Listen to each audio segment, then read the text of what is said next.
Мен азыр Назгүл, 5 баланын энеси, жеке ишкер жана Кечте брендинин негиздөөчүсүмүн. Сиз аялдар үчүн кийимдерди жаратасыз. Кээде түшүнбөй кетем да, өзүм неге мынчалык ушул нерсени кааладым экен депчи. Сиз өзүңүзгө кээде алсыз болууга уруксат бересизби? Жумушка барсам, балдарым калып кетип аткандай, үйгө барсам, жумушум калып кетип аткандай. Кечте брендинин тамырлары оштон башталат деп. Бир кызыктай эле нерселерди тигип алчумун да. Койчу кызым бул уят дечү да. Эмне үчүн дал ошол жигитти тандадыңыз? Кээерки турмушка чыкканда кыздар чүнчүп кетет экен да. Эркек киши аял кишини мажбурлабаш керек да. Сен үйдө отурушуң керек. Кечте дүйнөсүнө кош келдиңер. Жалаң эле кыздар го, эркектер барбы? Кечте ачылганда бир эле тигүүчү, ошол тигүүчүм азыркы мезгилге чейин иштейт. Мен каршы чыгам, сизге Назгүл эже деген адам барбы? Бирок көбүрөөк мен жумшак, назик болгонго аракет кылам. Аппак, арык, назик кыз болчумун да. Эки жакшы комментарий жазган адамга жан дүйнө жана жаратылыш көргөзмөбүзгө жолдонмо беребиз. Дертимди айтуудан катылган бар экен, айтчы.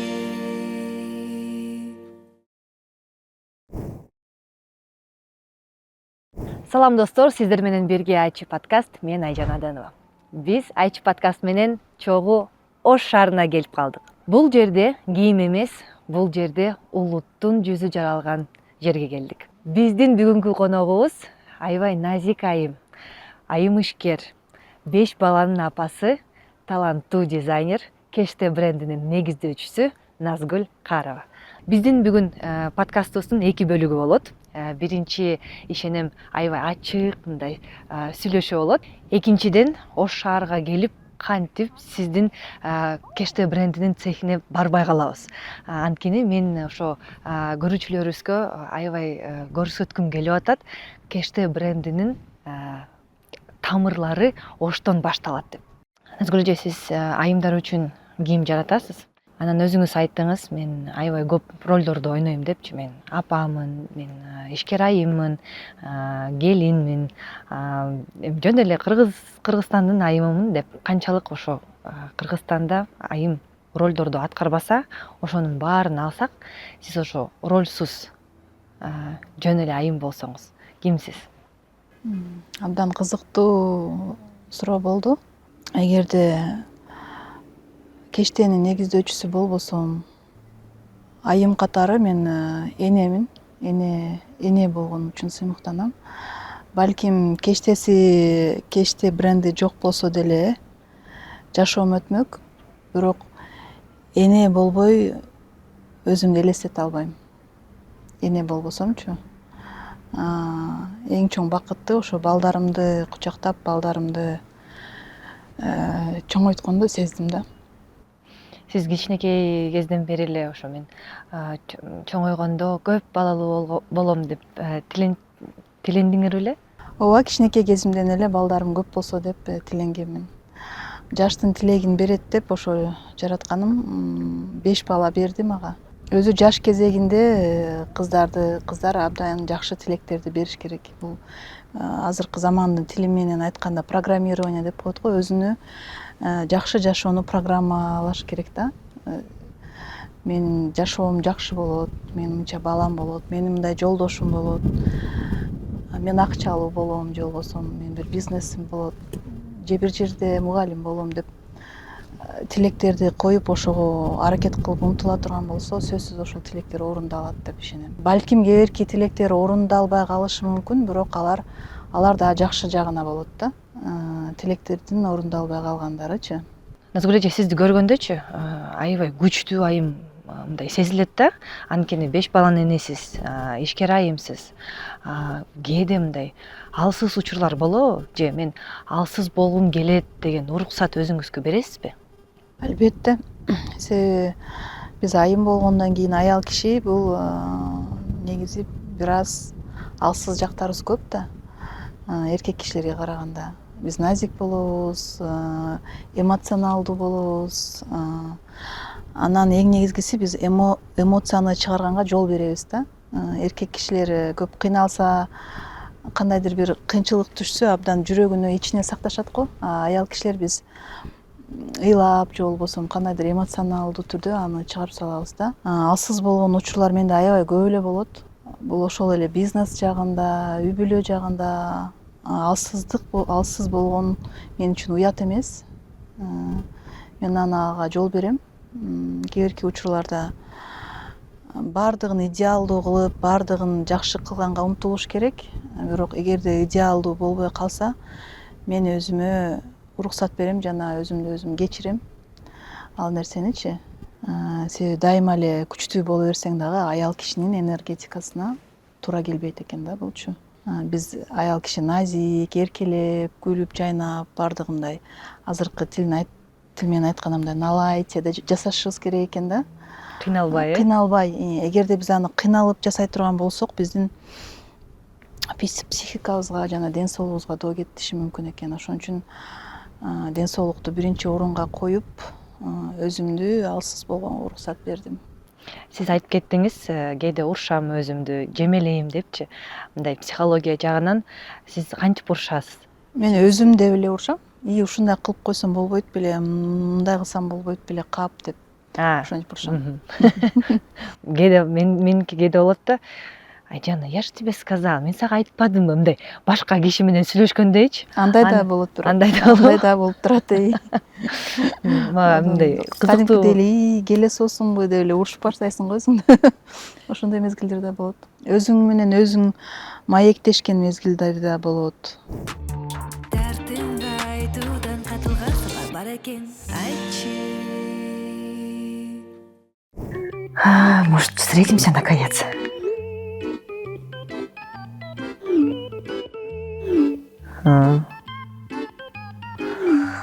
Ой, как всегда, началось.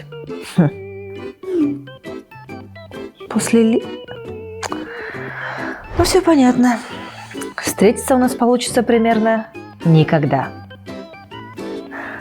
А если я вам предложу по 200 гигабайтов и 200 сомов, а? Ты смотри, а? Тут как тут.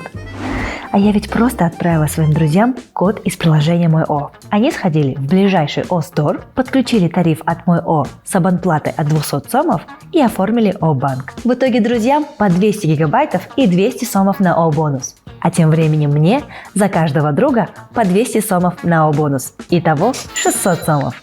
Так, а в итоге встречаемся или нет? Я так и думала. Да пожалуйста. Эх, встретиться не можем, но выгоду не упустим.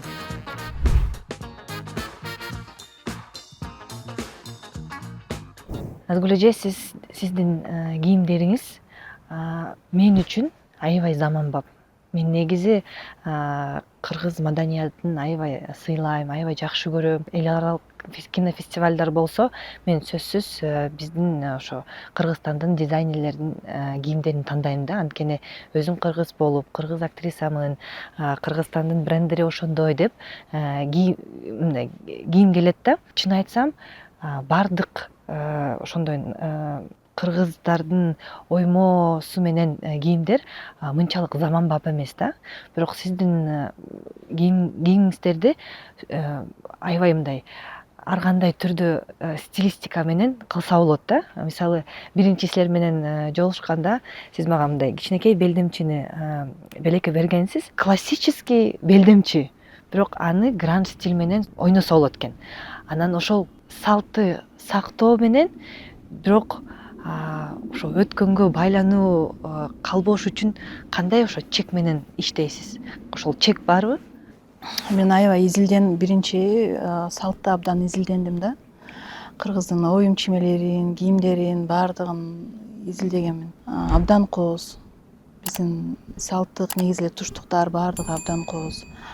Анан мен көп учурларда ошол туштуктардан алып, ошол оюларды колдончумун да. Анан дайыма аны аябай жакшы копировать этип, ар бир линияларын, мисалы, тоо болсо ошол тоону так ошондой кылып тартып да. Анан сен кечке копировать эте берсең, чыгармачыл адамгачы бул кандай десем, академический болуп эле кала берет да, ошол болгон нерсени эле копировать этипчи. Эгерде сен өзүңдүн кандайдыр чыгармаң, жаратмандыгыңды кошкуң келсе, сен ал тоону өзүңдүн стилистикаңда тартасың да.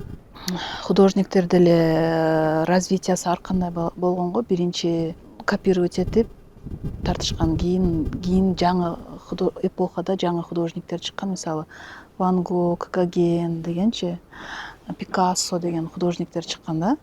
Алардын көз карашы башкача берген. Анан ошол эле искусствого мындайча айтканда сок берген да, мындай түс берген, түс. Мисалы Гоген, Ван Гогтун сүрөттөрүн карасаңар, ал жерде илгери кызыл, коричневый түстөрдү колдонуп картиналар болсо, илгерки картиналарчы, алардын кийинки эпохадагы сүрөттөр, алар аябай мындай сочный болгон да, графический болгон. Ошол сыяктуу эле, мисалы, могу биздин кыргыз кийимдеринде, кыргыз этно кийимдерин өнүгүүсүндө дагы Гогендер, Ван Гогтор болуш керек да. Жаңы дем берип, башкача көз караш менен, башкача оюларды чыгарып, ошол эле туштуктагы оюларды бизге окшогон эле адамдар, энелерибиз чыгарган.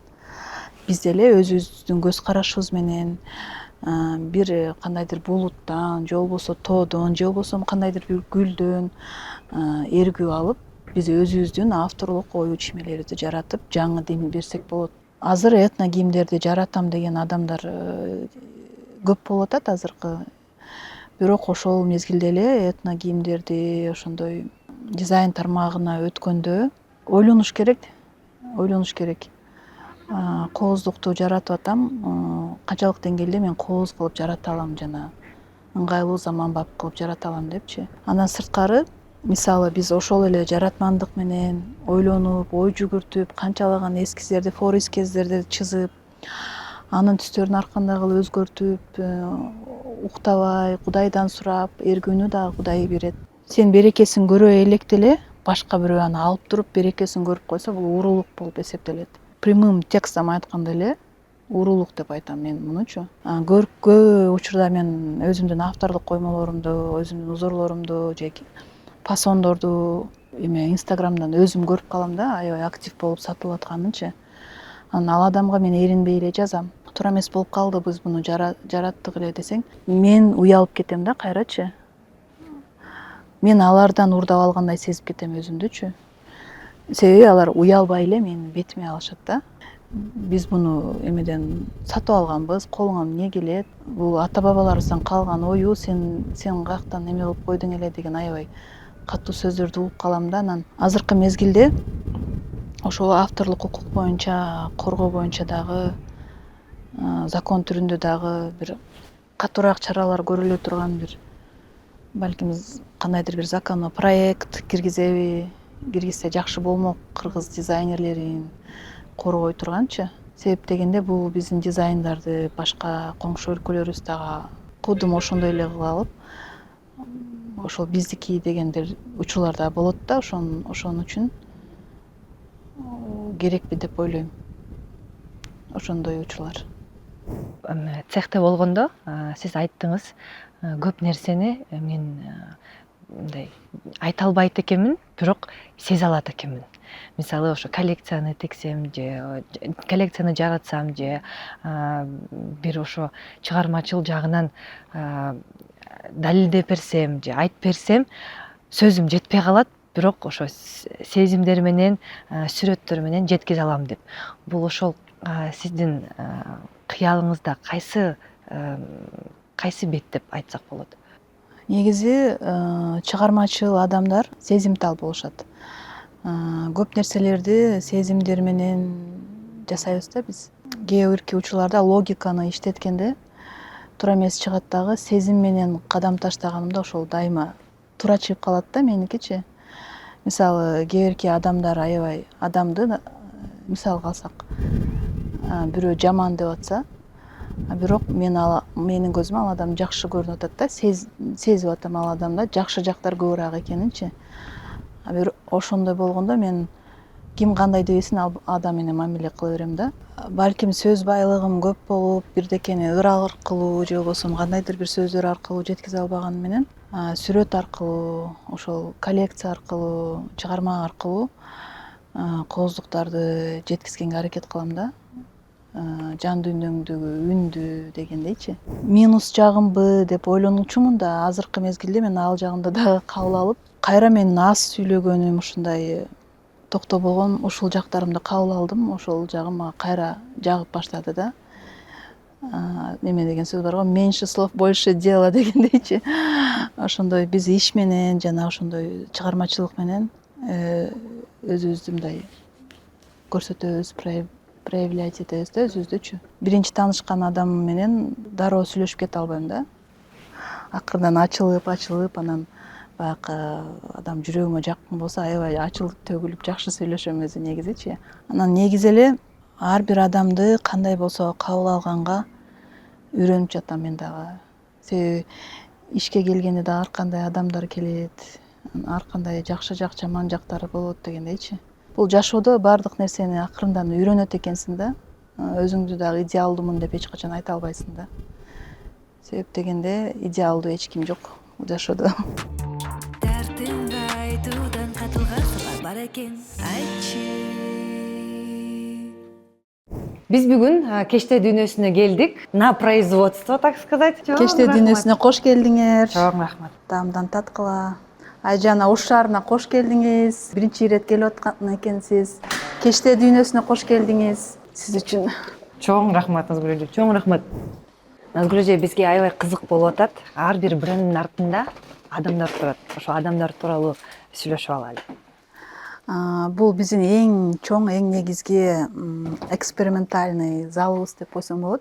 Негизги конструктор модельерден сырткары бул жакта бычмачы кыздар, бирок булар баардыгы жогорку билимдүү модельерлер. Биздин өндүрүш башка өндүрүштөрдөн айырмаланып турат. Бул жакта кылдаттыкты жана сапатты талап кылган үчүн. Азыр тааныштырып кетейин, бул биздин технологубуз.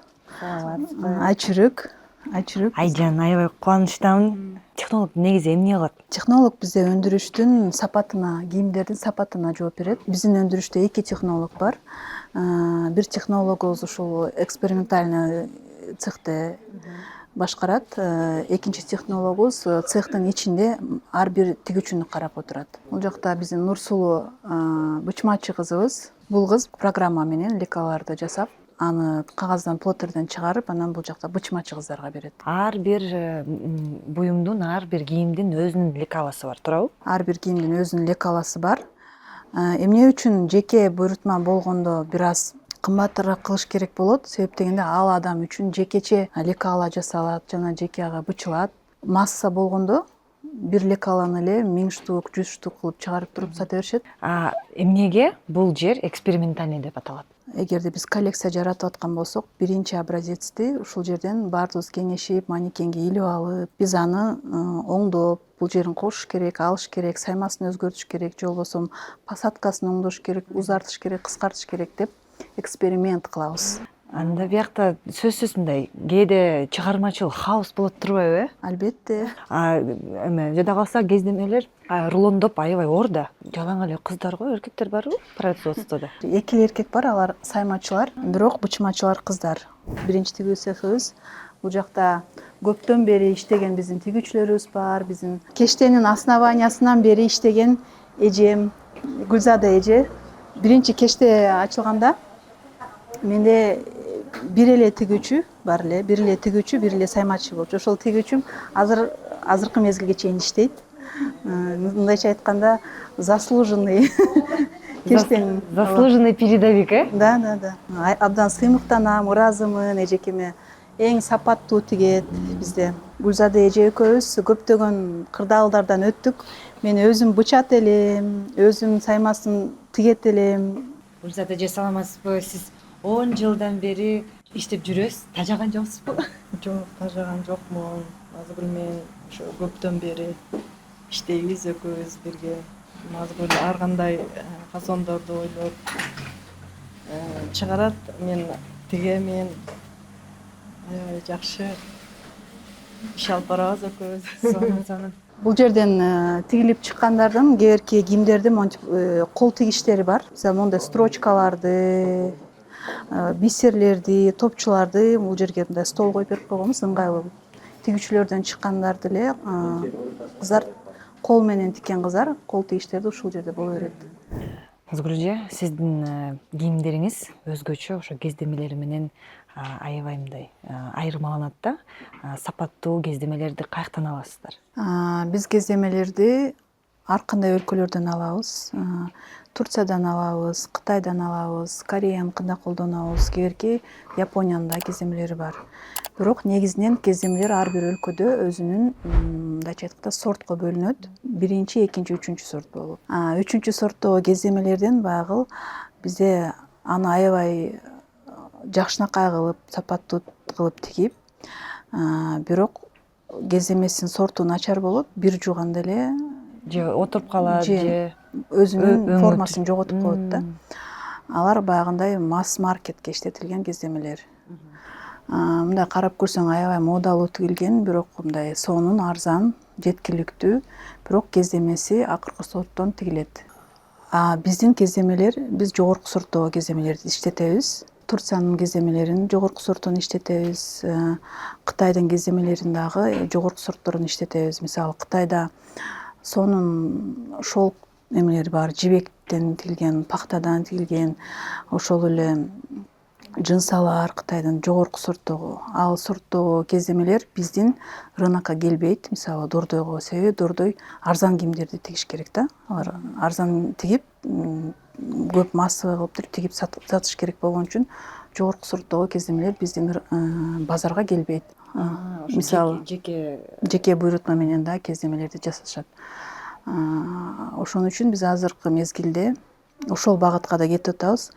Бир гана ошол кездеме дагы кештенин өзүнүн кездемеси болсо деп. Бирок аны үчүн абдан чоң каражат кетет.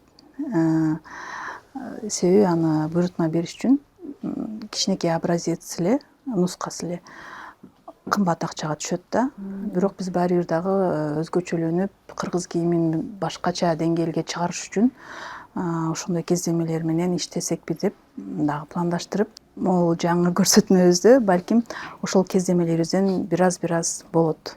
Ошол кездемелерди буйрутма кылсаңар, объемго жараша буйрутма болобу? Биз аз объем беришибиз керек да, биздики эксклюзивный болуп атпайбы? Аз объем берсең, кездеменин баасы аябай көтөрүлөт да. Кездемелер кымбатка түшөт. Мурда Кытайда аябай объемду талап кылса, азыркы мезгилде Кытайдын базары дагы ийкемдүү болуп, гибкий болуп, алар ушул кардарларга навстречу барып атышат. Мисалы, аз объемду алабыз деп атышат, бирок аябай кымбат акчага алабыз деп алсак болот. Жасасак болот. Жана бул биздин экинчи тигүү цехибиз. Биякта да заслуженный. Ооба, бул жакта заслуженный эжелерибиз да көп. Мисалы, Гүлай эже биздин кеште основание болгондо биринчи иштеген эжем. Кандай сонун. Гүлзада эжем менен бир тууган болот. Бир тууган, эки бир тууган бир жерде иштейт. Менин эжелерим бизге коңшу дагы болуп кетет. Ушинтип көптөн бери иштеп жүрүшөт. Бизде абдан сыймыктанам. Абдан сапаттуу, жакшы тигишет, кетпей, преданный болуп, кештенин фундаменттери десем болот да, мындай. Туурабы? Туура эле айттым да, кештенин фундаменттери. Тажаган жоксузбу? 10 жылдан бери бир жерде иштейсиз. Жок, кайра сыймыктанам ушу кештеде иштегениме. Кантип ошо бир тууган эжеңиз менен бир жерге иштеп калдыңыз? Экөөбүз тең чебер болсок, ушу иштеп калдык, жакты иштедик. Сиңдибиз болот бир жагынан. Бул эже да аябай жакшы тигет, жакшы иштейт. Биздин кештеде энергичный, кандай десем, Зажигалочка эжебиз, ооба, абдан корпоративде танцполду жарган ошол эже окшойт, мына энергетикадан эле билип атам да. Бул эже да иштегенине канча жыл болду эже? 2 жылдан ашып калды. Сиз практикант болуп иштейсиз азыр учурда? Бүгүн биринчи күн практикага келген. Кыргыздын салттарын, улуттук баа укуктарын заманбап азыркы стилде чыгарып чыкканы мага жагат. Анан мен ошондон шыктанып, ошондой кийимдерди кийгени, өзүм да бир башкача Кыргызстандын бир маленький частичкасын өзүмдө алып жүргөндү каалайт элем. Эмнеге ошо кеште брендти тандадыңыз? Себеби Кыргызстан боюнча биздин шаарда дагы анан Кыргызстан боюнча эң стабилдүү бренд болуп калды. Это стабильная заработная плата для нас, стабильная работа, постоянная. Бул жер второй мозг деп койбоймунбу? Тиги мен өзүмдүн кабинетимде главный мозг болуп мен отурсам, бул жакта экинчи биздин компаниябыздын мозгу отурат. Биздин управляющий кызыбыз Дильфуза. Бул кыз многофункциональный, менин правая рука деп койбоймунбу, многофункциональный кызыбыз. Бухгалтерия, сотрудниктердин келип убагында кетиши, HR көптөгөн функцияларды аткарган кыз. Инициативный сотрудниктер азыр аз. Аябай эме турбайбы? Ооба, абдан кубанычтамын Дильфуза биздин командада иштегенине. Бул кызды дагы кечтиге келип өстү. Биринчи сатуучу болуп келген, азыр мына управляющий должностьта отурат. Өзүнүн ошондой аракети менен, чынчылдыгы менен, күчү менен ошондой өстү бул кыз дагы. Сатуучу болуп баштадыңыз, Канча жылдан бери иштеп атасыз? Мен кечтеге келгениме 3 жыл болуп калды. Мен биринчи сатуучу болуп келгем. Менин аракеттерим көрдү окшойт назгүлчө. Ошого управляющий болуп келип, ошондон бери где-то 2,5 жылдан бери управляющий болуп иштеп атам. Башында келгенде кыйын болду. Эмне дегенде көбүнчөсү аялдардын командасы, жаш болчумун, көп нерсени билбейсиң. Назгүлчө менде бир потенциал көрдү окшойт. Бул биздин жаш дизайнер кызыбыз. Муну кыл, мындай кыл, мындан тура эмес десең, капа болбой, көтөрүп, айтканды кылган жери ошол жери жагат. Эмне үчүн ошо кечте брендти тандадыңыз? Мага кыргыздардын этно кийимдери жагат. Назгүлчөнүн стили дагы жагат, вышивкалары. Буртадан эле Инстаграмдан көрүп жүрчүмүн, көрүп анан кызыгып. Вакансияны көрүп сразу эле жазгам. Мен ушу жумушка кирсем болобу, бирок опытым жок. Москвадан эми эле бүтүп келдим депчи. Ошентип келип калгам. Кыргызстанда өзүңүздөр көрүп аткандай эле бизди копировать эткендер өтө көп да. Кечтени копировать эткендер өтө көп. Ошто копировать этет, Бишкекте, даже жада калсаңыз Кытайда копировать этип башташты да. Ошончолук деңгээлде азыр бизде аябай катуу копировать этип башташты. Мен ойлойм ошол нерсеге демек баягы эң күчтүү брендтер кайсылар жакшы болуп атса ошону копировать этишет да. Ошончолук деңгээлде болуп аткан үчүн копировать этип атат да. Бул жакта бизде сайма сайуучу бөлмөбүз. Бул жакта жиптерибиз турат. Нур-Султан. Мен эң биринчи саймачы балам. Биздин саймачы эң күчтүү, эң тегиз, эң сапатты жакшы берген. Анан ушул саймачылардын үстүнөн турган бала. Биздин сайманын өзүнүн характери бар го, өзүнүн. Аны Нур-Султан аябай сезет да. Мисалы мен тарткан сүрөттөрүмдү, өң түсүн, анын бурундарын, характерлерин бардыгын аябай жакшы сезип, мен айтканымды сонун кылып чыгарып берет. Швейный производствода эркектер обычно мындай же лекала, же бирдемени жүктөшөт, же бирдемени андай оор нерсени кылышат да. Нурсултан мырза, ушунчалык жакшы сөздөр Назгүл эжеден уктук. Сиз кантип ошол узорлорду, саймаларды, кештелерди сезесиз? Мен билбейм, бул ар бир адамдын баягы табиятынан болсо керек. Анан биринчи неме кылганда баягы Назгүл эже менен келип ошо сүйлөшүп неме кылганда Назгүл эжеден бир чети устатым дагы болот. Бунун баягы улуттук оймо чиймелер боюнча үйрөткөн эң башындачы. Мен деле бул жерге келгенде бандай жакшы опытта келген эмесмин. Анан жыл өткөн сайын муну үйрөндүк, кыйла жыл чогуу иштештик. Аракет кылып келатабыз да. Анан бул жерде кол сайма анан кол сайма эмес деген спор жаралып атат да. Силер машинкада эле дырылдатып сайып коесуңар, бул кол сайма эмес дегенге мен айтып атпайм, бул кол сайма деп айтабыз. Бул саймаларды чоң машинкалар бар, компьютерный. Бир головкасына 10, 20, 30 изделияны коет дагы, аны бир кнопка менен сайып коюшат. Ошондой компьютерный машинкалар бар. Теп-тегиз эле компьютерде сайылганы билинет. Бул жерде кичинекей мындай кыйшык кеткендер, кичинекей мындай недочеттор болушу мүмкүн, бирок мына адам мээнет кылып, кол менен көзүнүн мээнетин бир кемзирди сайыш үчүн 1 ай убакыт кетириш керек ал кол саймада. 1 ай убакытка биз бир кемзирди $1000 сата албайбыз. Албайт аны эч ким. Саймага барганга чейин ушинтип кийимди колдо бирден чызып чыгат. Кол сайма деп неге мен биздин сайма кол сайма деп атайм? Буну ар бир оюну монтип отуруп сүрөт тарткандай кылып ручка менен же болбосо мел менен тартып чыгат кыздарчы. Бир оюну тартыш үчүн дагы канча убакыт кетет да. Мисалы бир жилетка тартыш үчүн монтип ар бирин чызып, тартып, бул өзүнчө бир процесс, өзүнчө бир чоң иш да. Ушудан кийин анан саймага барат. Биз мисалы эскизди беребиз да, биринчи биз эскиз чызып беребиз. Ошо эскизге карап туруп, биринчи изделияда дизайнер контролдош керек. Туура жайгашып атабы кийимде, эскиздегидей болуп атабы, биздин оюбуздагыдай чыгып атабы кийим. Биринчи образециндечи. Кыйшык болуп калышы, өйдө ылдый болуп калышы, жийип туура эмес тандалып калса, уже образец бракка кетет да. Туура эмес эме болгон болот. Бул жерге биз художественный образованиясы бар, сүрөт тарта алган кыздарды алабыз. Бул жакка кириңиз, Айжан. Бул менин канам. Абдан деле чоң байкындай эме эмес, без пафоса, бирок абдан ыңгайлуу, өзүмө жагат, жарык, бардык шарттар бар. Анан биринчи идеялар жаралганда биз мындай мудборд деп коет. Ушундай мудбордду жасаганбыз. Бул биздин азыр жаңы болчу көргөзмөбүз. Жан дүйнө жана жаратылыш деп аталат эмеспи? Душа и природа, soul, nature деп азыр социалдык тармагыбызда кеңири жардамалап жатабыз. Буюрса биздин жаңы көргөзмөбүз болот. Ошол көргөзмөгө даярданып аткан учурда мен эргүү алган, жаратылыштан эргүү алган, кандайдыр бир түстөрдөн эргүү алган нерселеримди монтип чыгарып, биринчи жармаштырып чыкканбыз. Бул жерде Теңиз жүрөк, сердце воды деген коллекциябыздын мудборду.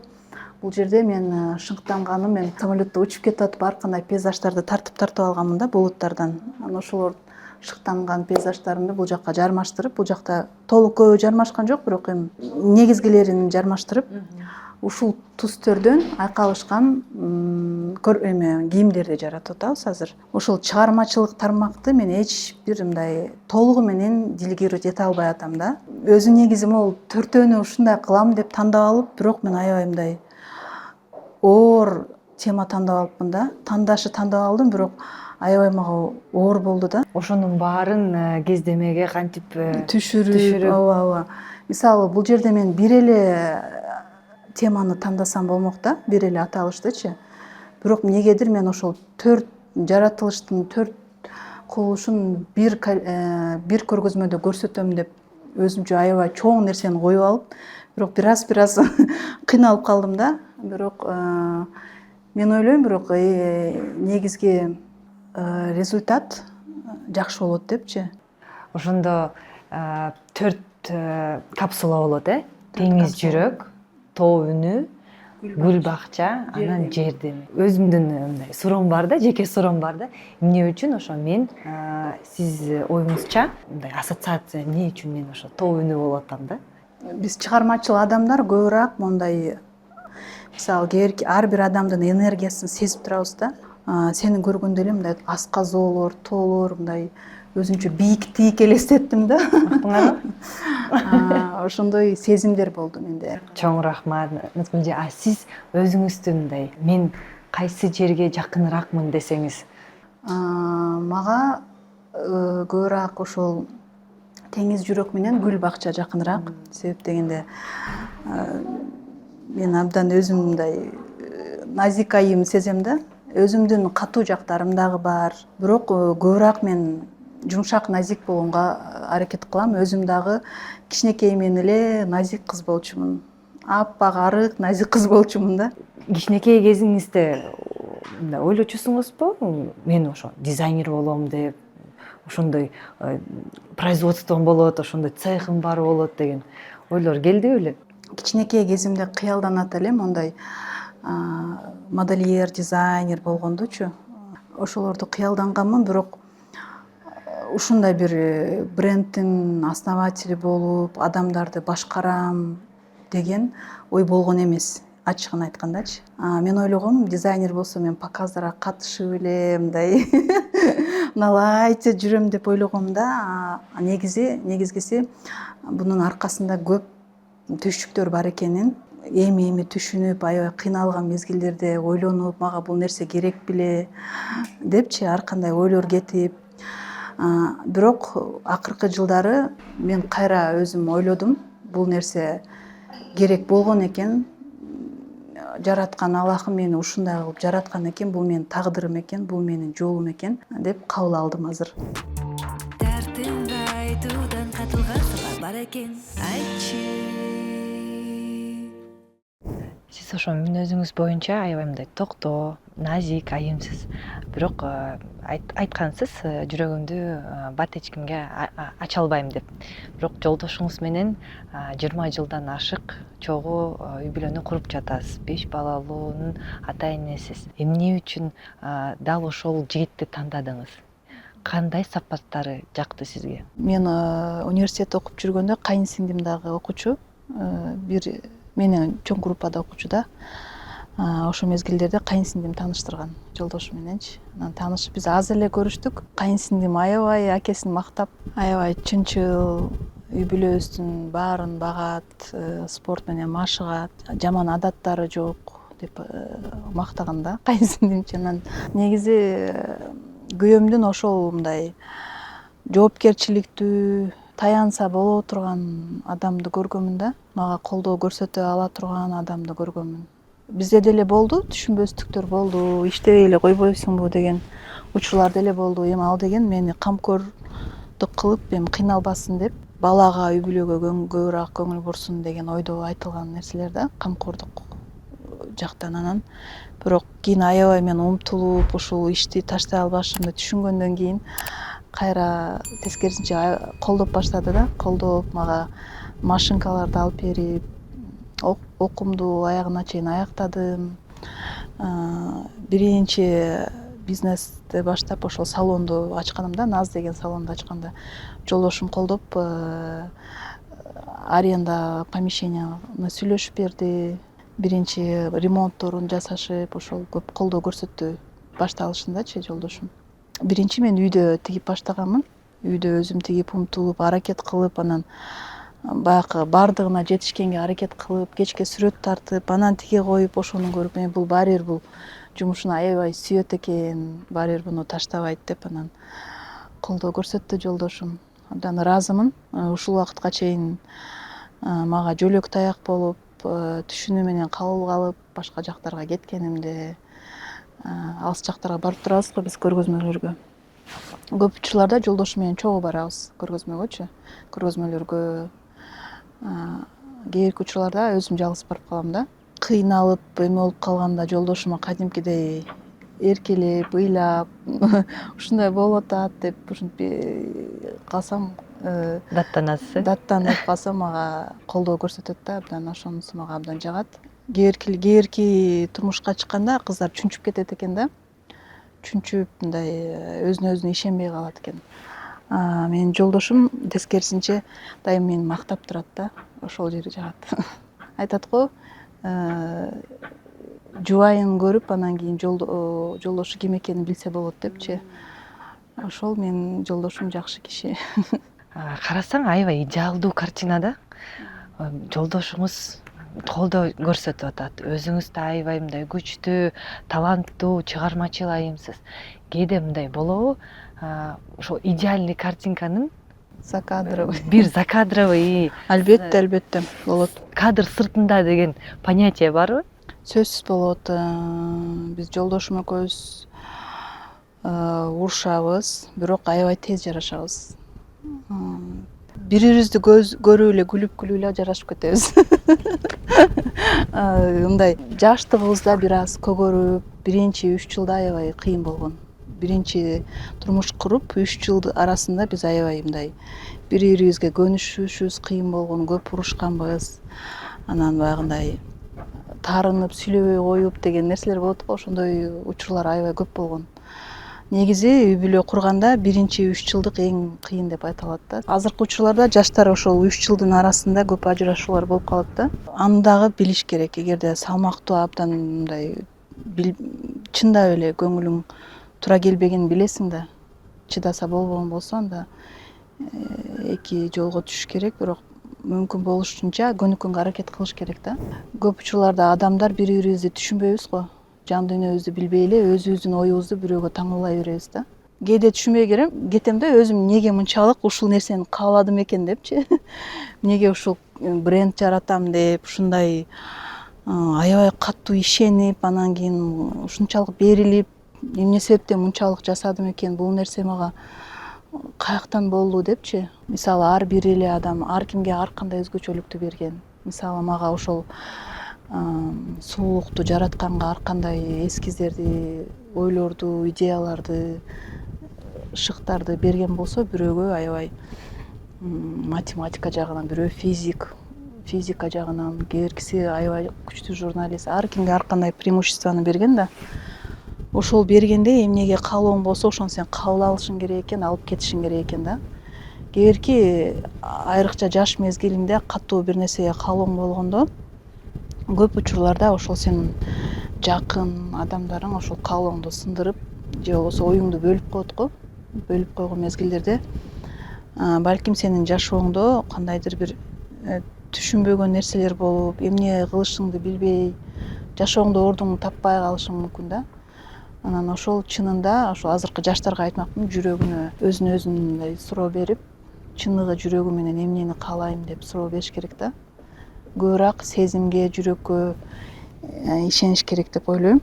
Менде дагы мисалы профлицейди бүткөнүмдө ал мезгилдерде аябай иностранный факультеттер, экономический факультеттер, юридический факультеттер аябай тренд болуп, авторитет болгон ал жакта окуп атканчы.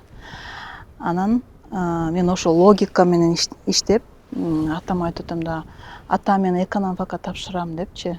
Мен дизайнер болбой эле койсом окшойт деп атам айтып атсам, атам жок кызым, сен баары бир негизи шыгың ошол дизайнерге жакшы, сен жакшылап ойлонуп көрчү деп ошондой деген да. Анан өзүм ойлонуп көрсөм, мен сүрөт тартканды, ошол сулуулукту жаратканды, анан өзүм жакшынакай кийингенди көбүрөөк жакшы көрөт экенмин да. Эсептегенде анча деле жакшы көрбөйт экенмин. Анан мен ата энеме ыраазымын, кеңири эркин чоңойтушту да. Эркин чоңойткондун бир аз терс тарабы балким болушу мүмкүн. Мен аябай эркин болуп, каалаганымды кылып, каалаганымдай кийинчүмүн, мындай башкача кийинчүмүн. Бир аз апам койчу кызым, бул уят дечү да. Атам болсо эмедечү, жөн гой, бул эме өзүн мода эмеде дизайнер да, бул каалагандай өзүн көрсөтүш керек да, проявляция этиш керек да деп айтчу. Мисалы, бут кийим сатып алчумун, бирок мен кийим сатып алчу эмесмин да. Ошол кийимдин акчасына мен өзүм материалдан кийим тигип алам деп, анан бир кызыктай эле нерселерди тигип алчумун. Бир интервьюда сиз айттыңыз, негизи биздин кыргыз менталитет боюнча аял үйдө отуруш керек деген понятие бар да. Анан сиз буну жеңдиңизби же дагы эле далилдеп турасызбы? Негизи аял үйдө отуруш керек. Далилдеген жокмун. Бул мен жөн гана жасадым. Мага уруксат беришти, үйдөгүлөр, ошо жолдошум мага уруксат берди. Бирок негизи аял киши үйдө балдары менен отурган бул жакшыраак. Себеп дегенде, аял киши үйдө эле балдары менен отурса деле бактылуу сезет өзүн. Өзүн абдан мындай полноценный сезе алат. Сөзсүз иштеп, бир жерлерде иштеп, кандайдыр бир чокуларды жетишем деген ой керек эмес деп эсептейм. Бирок эгерде аял кишинин абдан жараткандан берген каалоосу болсо, аял киши өзүнүн ишин сүйсө гана иштеш керек. Өзүнө жакса гана. Анан кыйналып акча табам, же болбосо кандайдыр бир үй бүлөмдү багам деген жоопкерчиликти аял киши өзүнө албаш керек. Себеби ал жоопкерчилик менин оюмча эркек кишиге берилген бул. Жараткандан эркек кишиге ошол жоопкерчилик берилген. Бирок негизи мен өзүм деле декрет болуп үйдө отуруп жүрдүм, 5 бала менен иштеп, кыйын эле болду да, 5 бала менен иштегенде. Мен мисалы эрте туруп балдарыңа завтрак, таңкы тамагын жасап беришиң керек, анан шашылып келип, кечки тамакты жасаш керек. Үйдүн жумуштары бар. Балдарыңдын кээбирки балаң сабакка жакшы жетишпей калышы мүмкүн, кээбиркиси жетишип калышы мүмкүн. Ошол мезгилдерде аял кишинин өзүнө эле кыйын болот демекчимин. Кыйын болот да эми. Аял кишинин бир нерсеге умтулууга каалоосу болбосо, өзүнүн жөн эле эне катары көргүсү келсе, жолдошун колдоочусу катары өзүн сезсе, бул эң жакшы көрүнүш. Сиз башында баштаганда ойлоп койдум да, мисалы мен ооба жумушта чарчайм, кээде кыйын болуп калат, бирок айтат го мен үйгө барып энергия алам, анан жумуш иштейм депчи. Меники тескеринче болот экен да. Мен үйдө жалаң эле отурсам энергиям жок болуп калат экен да. Бактылуу эне боло албайт экенмин, бактылуу айым боло албайт экенмин. Анткени мындай эмоциялар менен бөлүшкүм келет, жакшы позитивный эмоциялар менен, бирок алар мындай пайда болбой жатат деп ойлойм да. Анткени жумуш менен алек болуп, жумуштан көп гана иштеп, аяктан мындай круговорот энергия болот экен да. Анан ошол энергетиканы үйгө алып келет экенмин.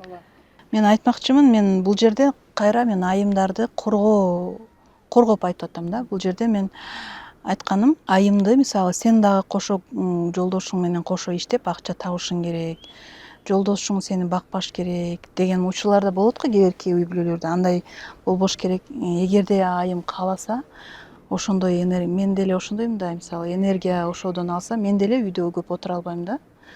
Бирок үйдө отуруп деле өзүмдү бактылуу сезем. Мисалы балдарымды кучактап, тамак жасап берип аларга, булар менен куурашып сүйлөшүп, анан өзүм да полноценный сезе алам да үйдө деле. Бирок иштегенде дагы өзүнчө бакыт алам. Мисалы башка жактарга көргөзмөгө барам, кандайдыр бир идеялар пайда болот, аны көргөзмөлөрдөн көрсөтүп, же болбосо менин кардарым ошол кийимди кийип, кубанып, ыраазычылыгын билдирип, жана ошол бактылуу болуп атканын көрсөм дагы аябай башкача сезимдерге бөлөнөм демекчимин. Негизи эле азыркы замандын талабы аял киши өзүн иште дагы, үй бүлөдө дагы өзүн тең салмактуу алып кете алат. Азыр барьерлер жок, мүмкүнчүлүктөр көп. Ошол эле убакта эгерде сен жакшы иштесең, өзүңө жардамчы ала аласың. Мен ошол бизнес кылып, өзүм жеке ишкер болгонумдун дагы үй бүлөмө көп мындай пайдасы болду деп эсептейм. Себеби мен эч качан жумушка эртең менен барбайм. Мен сөзсүз 11-лерде, 12-лерде жумушка барам. Менин графигим ошондой. Өзүмө ошол нерсени мүмкүнчүлүк бере алам.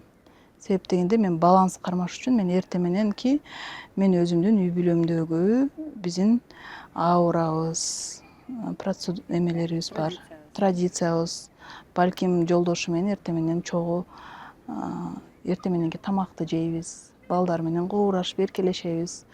Неге мен ошол учурларды жок кылышым керек? Ал учурлар мен үчүн маанилүү да. Ошол учурларды мен үй бүлөмдөн алып салбашым керек да. Ар дайым мен ошол учурду жок кылган жокмун да. Жок кылайын деп аракет кылсам дагы болбой койду. Себеби жаратканын сен ошол учурду үй бүлөңө беришиң керек деген балким максат болгон болсо керек да. Мен болгону айымдарды коргоо максатында айтып жатам. Өзүмдүн башыман өткөн үчүнчү. Эгерде мүмкүнчүлүк болсо, жөн эле жыргап эле балдарың менен мүмкүнчүлүк болсо, эгерде өтө чоң ишке каалооң жок болсо, сенде кандайдыр бир шыгың жок болсо, жөн эле балдарыңды карап үйдө отурганда эле сонун. Аны эч убакта эркек киши аял кишини мажбурлабаш керек да. Сен үйдө отурушуң керек, сен милдетиң деп аял кишини сындырбаш керек. Каалоосу болсо ар тараптан колдоп кое бериш керек. Болбой калса башка жагын колдоп кое бериш керек. Менин жолдошум, мисалы, мен ошол салонду ачтым, болбой калды. Бирдекени жасап көрдүм, болбой калды да. Ошондой учурлар болду да. Кечте болуп эле, бир заматта эле биз кечте болуп, ушундай удачный бренд боло калган жокпуз. Анын аркасында канча деген факаптар бар, канча дегендай болбой калган учурлар бар. Дертимди айтуудан катылган сырлар бар экен, айтчы. 11 апрелде Бишкекте Кечте брендинин аябай чоң көрсөтмөсү болот. Буюрса жан дүйнө деген коллекция. Жан дүйнө жана жаратылыш. Жан дүйнө жана жаратылыш. Анын 4 бөлүгү бар. Ошол теңиз жүрөк. Сиздин жүрөгүңүз болсо, азырынча мындай тынчпы же толкунданып жүрөбү?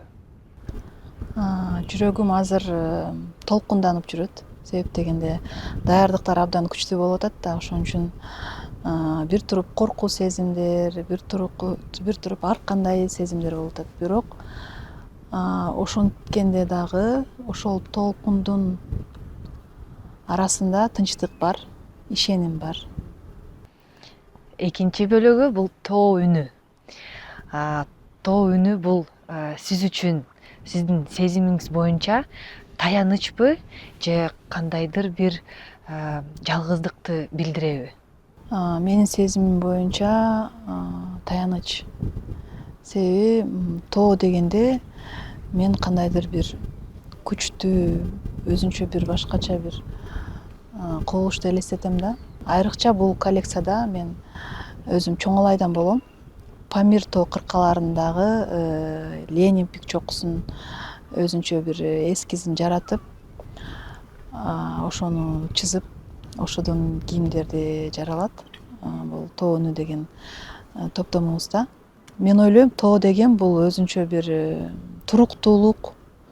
Тоо деген эч качан башка жака жылып кетпейт да. Бир жылдын ичинде 4 түрдүү болуп өзгөрүп, жашылданып, көктөп, гүлдөп, анан кайра аппак карга бөлөнүп, мөңгү болуп, анан кийин ошол мөңгүлөрдөн биз суу ичебиз да. Өзүнчө бир башкача кубулуш да. Рахмат. Үчүнчү бөлүгү бул гүл бакча деп атап койдуңуз. 3 гүлдөр бар экен. Айгүл гүлү, өрүк гүлү жана кызгалдак. Сиз үчүн ошо гүл бакча капсула айымдардын жаратылышын эмнесин билдирет?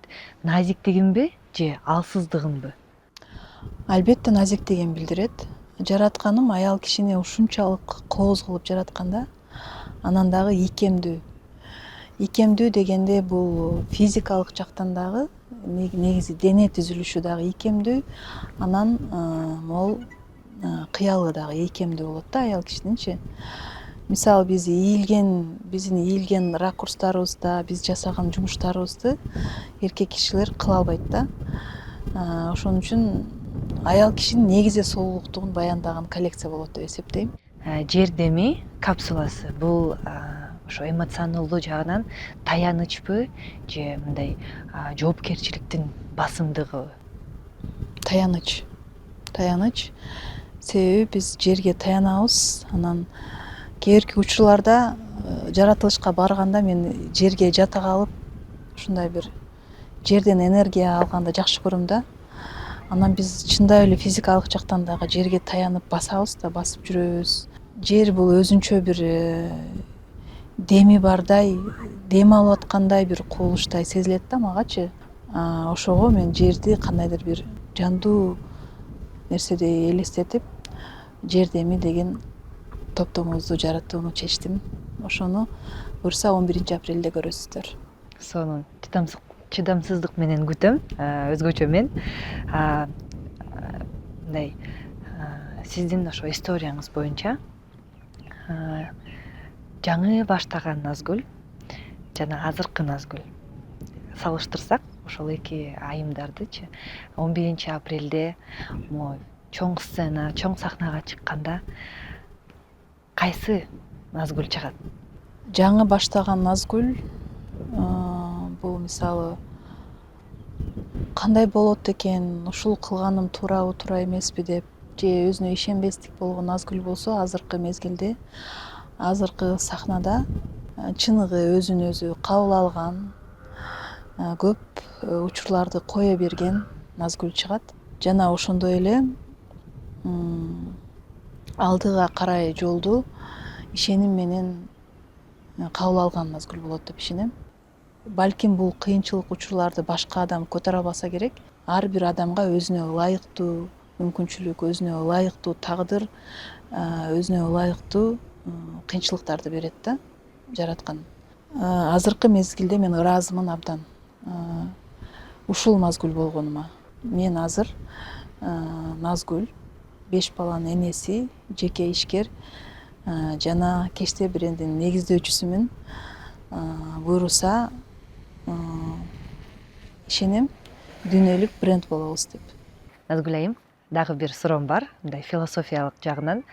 Сиз брендти жаратып атасызбы же тарыхта өзүмдүн изин калтыргым келет деген аракеттенип атасызбы? Мен ойлойм, мен бренд жаратып атам деп көп учурда. Себеп дегенде биз учур менен жашашыбыз керек.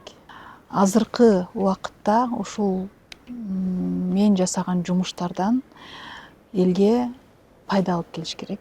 Жумушчуларымдын айлык манаясы, бул дегенде бизди жакшынакай айымдарыбызды этно кийимдер менен саркеч кылып кийиндирүү, азыркы мезгилде кыргыз улуттук кийимдерин жогорку деңгээлде чыгарам деген максат койгонмун. Тарых жаратканды эми эртең жашоо кандай болот, аны сени эстейби, эстебейби, ал жөнүндө жакшы ой жүгүрткөн эмес экенмин.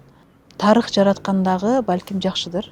Мисалы ошол эле азыр көптөгөн белгилүү мэтр дизайнерлерибиз өтүп кеткен болсо дагы алардын бренди азыркыга чейин белгилүү болуп, көп адамдарга пайда алып келип атат. Көп адамдар ошол брендтерди кийип атат. Эми белгилүү чет жактагы дизайнерлерибиз бар, мисалы Dior, Chanel, дагы башка ошол эле Карл Лагерфельд, ошолордун алар өзү кайтыш болуп кетсе дагы алардын аты калып атат да. Ошол жагы ушул кечте бренди элге пайдасын алып келсе дагы менин оюмча абдан сонун көрүнүш деп эсептейм. Элге пайдасын, мамлекетке налог түшүп турса, мен жок болсом деле, мисалы, мен жок болсом деле бул кечте бренди иштеп, ошончо адамды, көптөгөн адамдарды ырыскысына себепкер болуп, айлык манаясына жарап турса, жана ошондой эле көптөгөн адамдарды, айымдарды, ырзаларды кооз кылып, саркеч кылып, биздин авторлук узурлор менен жасалган кийимдерди кийип турса кандай сонун көрүнүш болот. Бирок биринчи учурда азыркы мезгилде мен бренд жаратып атам деп эсептейм. Дертимди айтуудан катылган сабар бар экен, айтчы. Назгүл айым, интервью бергениңизге аябай ыраазымын сизге. Ошту көрсөтүп келдиңиз бизге. Негизи биринчи жолу аябай мындай кубанып, суктанып, Сулайман тоого 2 жолу чыгып дейинби. Сизге чоң рахмат. Мен ишенем, 11 апрелде көргөзмөбүз аябай чоң, жогору деңгээлде өтөт. Анан кызга кыз колдоо деп айтат го азыркы заманбап кыздар.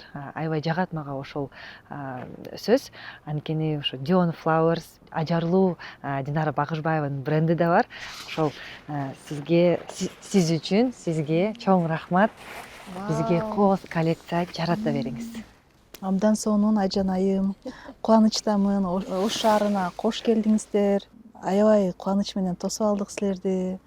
Гүлүңүзгө да чоң рахмат. Абдан кооз гүл экен. Сиздердин ошо Айтчы подкасттын көрүүчүлөрүнө да биз өзүбүздүн белегибиз менен келдик. Бул биздин 11 апрелде болуп өтө турган Жан дүйнө жана жаратылыш көргөзмөбүзгө биз ошол 2 жакшы комментарий жазган адамга Жан дүйнө жана жаратылыш көргөзмөбүзгө жолдонмо беребиз. Урматтуу достор, ошентип биздин маегибиз аягына келди. Сизге биздин жаңы форматыбыз жакса, сөзсүз өзүңүздүн пикириңизди калтырып койгула комментарийлерге, лайк баскыла, комментарий жазгыла, досторуңар менен бөлүшкүлө, сөзсүз бизди колдоп тургула. Сиздер менен бирге Айтчы подкаст жана мен Айжан Аданова. Оштон ысык салам.